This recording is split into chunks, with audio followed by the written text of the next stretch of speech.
waters are fast-moving. Unlike other big rallies, But earlier at about 7 a.m., a group from the Coast Guard. Welcome to #PHVote 2013.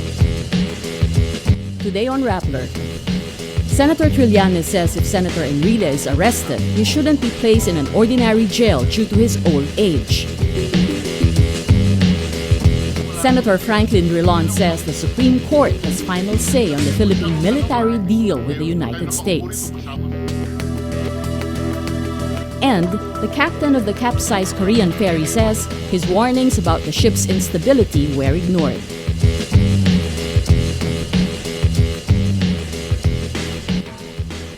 Hello, I'm Maria Ressa. Welcome to Rappler, your social news network. Senator Sonny Trillanes may be one of the fiercest critics of Senator Juan Ponce Enrile, but he says he's not heartless. If the 90-year-old Enrile is arrested for plunder over the pork barrel scam, Trillanes says he shouldn't be put in an ordinary jail because of his age. He says Enrile will need a detention facility with nursing care for his medical needs. Trillanes adds, "It will be up to the Sandigan Bayan, but for me, that has to be considered. Our society is not heartless." Senator Miriam Santiago rejects any special treatment for Enrile and his co-accused, Senators Bong Revilla and Jinggoy Estrada. Revilla, Enrile, and Estrada face plunder charges for allegedly funneling their pork barrel funds to fake NGOs in exchange for kickbacks. Senator Trillanes says critics of the Philippines' military deal with the United States cannot put a price tag on security. Signed ahead of the state visit of U.S. President Barack Obama, the Enhanced Defense Cooperation Agreement gives U.S. troops greater access to Philippine military bases. In the Senate, Trillanes is the strongest voice supporting the agreement. Some senators, including constitutional law expert Miriam Santiago, say the deal is a treaty that needs Senate approval. But Trillanes defends the deal, calling it a security blanket that will help modernize the Philippine military. With this deal, Trillanes says the Philippines can spend less on modernizing the military because it allows U.S. troops to store equipment on Philippine bases. With this, practically meron ka ng security blanket na instead of mag-engage tayo in an arms race, we will pour in billions of pesos sa modernization natin. At least dito, pwede mo nang i-scale down. Senator Frank Drilon says the Supreme Court has the final say on the Philippines military deal with the United States. Drilon says it's better to let the High Court decide whether it's a treaty that needs Senate approval or an executive agreement. Senator Miriam Santiago, former Senator Joker Arroyo, and other former lawmakers say the public and the Senate were, quote, kept in the dark about the deal. The deal was made public Tuesday, a day after it was signed. On Wednesday, presidential spokesperson Edwin Lacerda says the government is prepared to defend the military deal that increases U.S. personnel in Philippine bases. He also says the Philippines will benefit through better military equipment and humanitarian assistance on disaster response. Justice Secretary Laila de Lima says the complete written testimony of Janet Napoles will dispel fears the woman at the center of the pork barrel scam is being manipulated. Last April 21, Napoles promised to reveal everything she knows about the illegal siphoning of lawmakers' funds to fake NGOs. She also submitted her first documented statement linking more individuals to the scandal.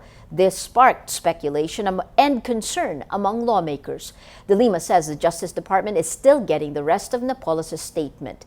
Instead of conducting multiple interview sessions, De Lima says they prefer a full written testimony because of Napoles' health issues. Human Rights Watch says the Philippines may have a free press, but journalism is becoming a, quote, increasingly deadly profession. This comes after an American journalist raised the issue of media killings during the joint press conference of Presidents Benigno Aquino and Obama. Aquino says his administration is dealing with the problem. Human Rights Watch researcher Carlos Conde says journalists who investigate sensitive topics like corruption and organized crime, quote, often risk deadly reprisals from local politicians with private armies, corrupt police officers, and criminal syndicates. 12 journalists were murdered in the Philippines in 2013, the highest number since Aquino assumed the presidency in 2010. The Committee to Protect Journalists also ranks the Philippines as the world's third most dangerous country for journalists in 2014 after Iraq and Somalia. The Commission on Human Rights says the Philippine Military Academy's Honor Committee violated Cadet Aldrich Jeff Cudia's rights to due process and privileged communication. Among its findings, the minutes of the first voting were tampered. The cadet who voted not to dismiss Cudia was pressured to change his vote. Honor Committee members had vested interests in dismissing Cudia, and Military Academy insiders attempted to secretly tape Cudia's consultations. Human Rights Commission Chair Loretta Rosales calls the trial a, quote, sham. She says, quote, it's the Honor Committee that broke the code. The Honor Committee found Cudia guilty of violating the Honor Code for allegedly lying about the reason he was late for class. All cadets pledged the Honor Code, which says it, quote, cannot lie, cheat, steal, nor tolerate those who do so. The aerial search for surface wreckage from the missing Malaysian Airlines plane ends Wednesday. The hunt is drastically scaled back, with ships moving out of the remote Indian Ocean area where the plane's believed to have crashed. Australian authorities say the focus would shift to an intensified undersea search over the coming weeks. Australian Prime Minister Tony Abbott estimates that could take 6 to 8 months. Australia also dismisses claims by a marine exploration company that material found in the Bay of Bengal could be from the missing Malaysian plane. Adelaide-based Georesonance says it detected possible debris from a plane 5,000 kilometers from the current search location. Malaysia says it will verify the information, but Australia's Joint Agency Coordination Center dismisses the claim, saying it's not in the search zone. Flight MH370 disappeared on March 8 with 239 people on board. Officials believe it crashed into the southern Indian Ocean, but no wreckage has been found more than a month later. Georesonance says it identified elements on the ocean floor consistent with material from a plane. Prosecutors investigating the South Korea ferry disaster questioned the regular captain of the ship who was on leave when the ferry capsized on April 16th. The captain, identified only as Shin, says he warned the shipping company of serious stability problems with the ferry. Shin says the renovations done on the ship altered its balance, but his warnings were ignored. In Shin's absence, Captain Lee Jun-suk took over the ferry. He was arrested along with 14 crew members for abandoning the ship and its passengers. More than 200 passengers died from the tragedy. Most of them were high school students. After an investigation, the NBA bans Los Angeles Clippers owner Donald Sterling for life for, quote, deeply offensive and harmful racist comments. A recording of Sterling came out 3 days ago where he urges his girlfriend not to publicly associate with black people. NBA Commissioner Adam Silver removes the 80-year-old billionaire from the league and fines him $2.5 million. Silver says he will urge NBA owners to strip the team from Sterling. He adds, I fully expect to get the support I need from fellow NBA owners to remove him. A 3/4 vote of owners is needed to force Sterling to sell the Clippers. In a statement, the Clippers say, we wholeheartedly support and embrace the decision by the NBA and Commissioner Adam Silver today. Now the healing process begins. Let's now look at Rappler's Wrap for today, a list of the 10 most important events around the world you shouldn't miss. At number 4, Saudi health authorities record 3 new deaths from the Middle East Respiratory Syndrome or MERS coronavirus. This brings the death toll to 105 since the disease appeared in the kingdom in September 2012. The total number of diagnosed cases rises to 345 with 6 new infections reported. Public concern over the spread of MERS increases after 4 doctors at Jeddah's King Fahd Hospital resigned. They refused to treat patients for fear of infection. At number 8, A New Hope. This is what fans of the Star Wars franchise got Wednesday with the announcement of the cast of Star Wars 7. Directed by J.J. Abrams, the movie will feature the return of original cast members Mark Hamill, Harrison Ford, Carrie Fisher, and many others. But fans will have to wait. The movie isn't set to open until December 18, 2015. And at number 10, The tiny fishing community of Trout River in Newfoundland, Canada, faces an unusual threat.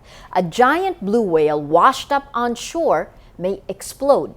The massive mammal is one of 9 endangered blue whales believed to have died in heavy ice off Canada's Atlantic coast several weeks ago. The town manager says the blue whale is filling up with methane, which may trigger the explosion. With only about 600 people, Trout River does not have the resources to safely deal with the carcass. For the full top 10, visit Rappler.com's The Wrap. For our social media post of the day, it's been 10 years since the premiere of chick flick Mean Girls. The Lindsay Lohan star became a cult favorite in 2004. On Mean Girls' 10th anniversary, tweets of quotable lines from the movie make the rounds online, along with Mean Girls-inspired memorabilia and outfit snapshots, because on Wednesdays, the Mean Girls wear pink. Every story on Rappler has a mood meter which gives you 8 emotions to choose from. Click how you feel and your vote comes down to the mood navigator in the middle of the front page. That crowdsources the mood of the day. It also gives you the top 10 stories that have affected our readers and viewers the most emotionally. These 10 stories have gotten the most number of votes on their mood meter. If we take a look today, this is from Senator Joker Arroyo, former Senator Arroyo. After rushing the deal, Philippines got nothing from Obama. Lots of comments on that. Interestingly, you got 55% angry. That read, bringing out the mood in the story that's gotten the most number of votes. Pulse Asia survey that says that if the 2016 elections happen today, Vice President Jejomar Binay would be the runaway winner in the presidential poll. That got a whopping 76% angry, 8% annoyed, 5% afraid. That read, 76%, bringing out the mood of the day. Today, most people are angry. Well, that is Rappler's newscast for today, Wednesday, April 30th, 2014. Visit Rappler.com and watch our newscast Monday to Friday. Tell us how you feel on our mood meter and help us crowdsource the mood of the day. I'm Maria Ressa. As we say at Rappler, tomorrow begins today.